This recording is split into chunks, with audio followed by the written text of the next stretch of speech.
ఎంతవరకు కరెక్ట్? దీనికి జవాబు చెప్పాలా వద్దా? దీనికి జవాబు చెప్పాలా వద్దా? ఆల్రెడీ 300 ప్లాట్లు మేము మంచినాము, ఆల్రెడీ పట్టాలు ఇచ్చినాము. ఇచ్చినా కూడా ఈ ప్రభుత్వం ఎందుకు ఆపుతుంది? ఎందుకు ఆపుతుంది? జవాబు చెప్పాలి. ఇలా తర్వాత వీళ్ళకి ఇలా భూమి లేని వల్ల మోడీకాడే ఉంది పక్కన కొంత భూమి లేదు.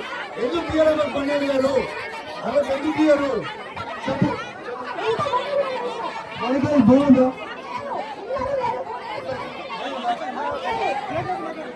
ఆమె భూమి కూడా లేదు.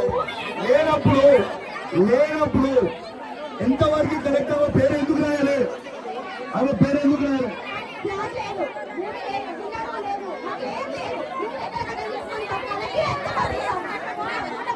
పేరేంట అరుణాక చెప్పు.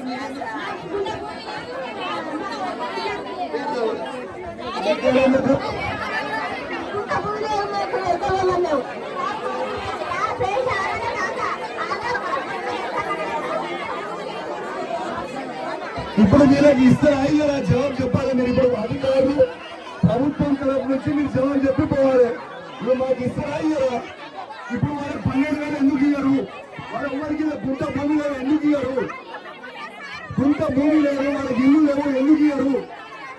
ఎందుకు ఇయ్యరో జవాబు చెప్పరా? అడుగుతారా? పోలీసు వాళ్ళని పెట్టి కట్టిస్తారు, లేకుంటే కేసులు పెడుతున్నారు, లేకుంటే జైలు కొడుతున్నారు. మరి ఇది ఎంతవరకు కరెక్ట్? ఇప్పుడు ఇంతమంది పోలీసులు అవసరమా భయ్? ఏంటి ప్రజలు ఉన్నప్పుడు మేము అడగొద్దా? మీరు ఇయ్యరు, ఇచ్చి ఎందుకు ఇస్తారని అడిగితే కొట్టడానికి కట్టాలి, పెద్ద పెద్ద కట్టలు పెడతారు. ఎంతవరకు కరెక్ట్? పోలీస్ మిత్రులు కూడా చెప్పాలి కదా. మేమేమి ఇప్పుడు ఇప్పుడు కొంచెం ఇప్పుడు అక్క ఒక్క నిమిషం బాబు, అక్క ఒక్క నిమిషం ప్లీజ్. నేను మీకోసమే కూర్చుంటున్నా అక్క, ఒక్క నిమిషం నేను అడుగుతున్నా, ఒక్క నిమిషం.